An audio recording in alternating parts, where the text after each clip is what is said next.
Hola, mi nombre es Elizabeth Salmón y hoy día vamos a conversar acerca de qué son los derechos humanos.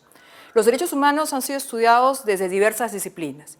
Jurídicamente, que es el campo de mi especialidad, definimos a los derechos humanos como el conjunto de derechos basados en un concepto fundamental, que es el concepto de dignidad intrínseca de todos los seres humanos. La finalidad de los derechos humanos es preservar una esfera de libertad que nos protege frente al poder político o el poder del Estado, y estos derechos se plasman, encuentran referente jurídico tanto en fuentes nacionales, como puede ser la Constitución, las leyes, como en fuentes internacionales, que son los tratados, sea de carácter general o sea de carácter regional. Lo más importante es que los derechos humanos deben ser disfrutados por todos, sin distinción alguna, por motivos de raza, credo, idioma, origen social o cualquier otra condición que vaya en desmedro de esta aplicación uniforme. Vistos así, en realidad, los derechos humanos son un fundamento esencial para un concepto que es la paz. La paz ya no solo entendida como una ausencia de guerra o de conflicto armado, sino más bien una paz que fomente los valores democráticos y los derechos humanos. ¿Cuáles son los derechos humanos que componen este concepto de paz positiva? Tradicionalmente se ha planteado la conformación de los derechos humanos en base a generaciones, no creo que sea la perspectiva contemporánea, que más bien apuesta por la interdependencia, la indivisibilidad y la universalidad de todos los derechos humanos. Pero si tenemos que entrar en detalle, creo que resulta claro que no podemos hablar de una paz verdadera si no hay un respeto, por ejemplo, a la vida, a la integridad, a la libertad, que tradicionalmente eran los llamados derechos de la primera generación. Pero al mismo tiempo, ¿de qué serviría todo eso si la persona no puede acceder a la alimentación, a la educación, a una vivienda digna, al trabajo? Y en esa perspectiva hablábamos de los derechos de la segunda generación.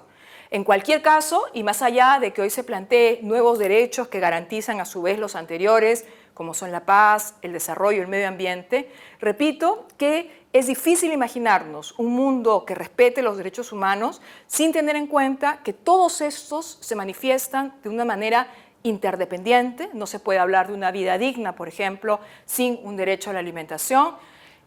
Indivisibles, no se puede plantear que vamos a gozar de unos, pero no de otros, y universales porque corresponden a todo el género humano.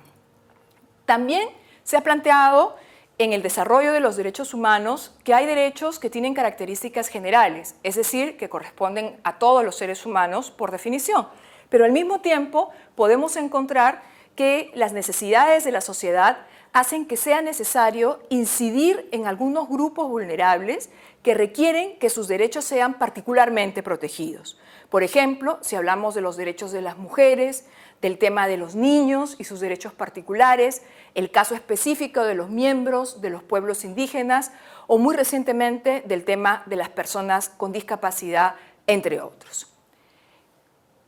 Una cuestión fundamental es cómo se protegen los derechos humanos, y creo que en ese sentido hay que tener meridianamente claro que la responsabilidad primordial en la protección de los derechos humanos recae en el Estado, que no solo debe respetar los derechos, sino que a su vez debe garantizarlos, promoverlos en el desarrollo de su vida democrática. En este sentido, las normas internas, como son las leyes, la Constitución, los recursos ante el Poder Judicial u otras vías de solución de controversias, como también mecanismos internacionales que sirven para hacer valer los derechos humanos cuando en el Estado no se ha logrado alcanzar esta protección. De esta manera, los mecanismos internacionales, y hay que tener mucho cuidado en esto, solo actúan de manera subsidiaria. Es decir, los mecanismos internacionales no están llamados a sustituir la acción de la justicia del Estado, sino que por el contrario son como una última garantía cuando el Estado no quiere respetarlos ni protegerlos. ¿Por qué son importantes los derechos humanos? Considero que los derechos humanos son importantes porque reflejan colectivamente la valoración de la dignidad del ser humano. Esto promueve gobiernos y sistemas verdaderamente democráticos, además de reflejar valores intrínsecos de justicia. Y lo que es más importante, creo que el efectivo respeto y garantía de los derechos humanos nos previene de situaciones verdaderamente caóticas y lamentables que podemos observar en la vida contemporánea, como son las tragedias humanitarias. En definitiva, respetar, proteger, garantizar los derechos humanos define un verdadero orden humanista a favor de todos nosotros.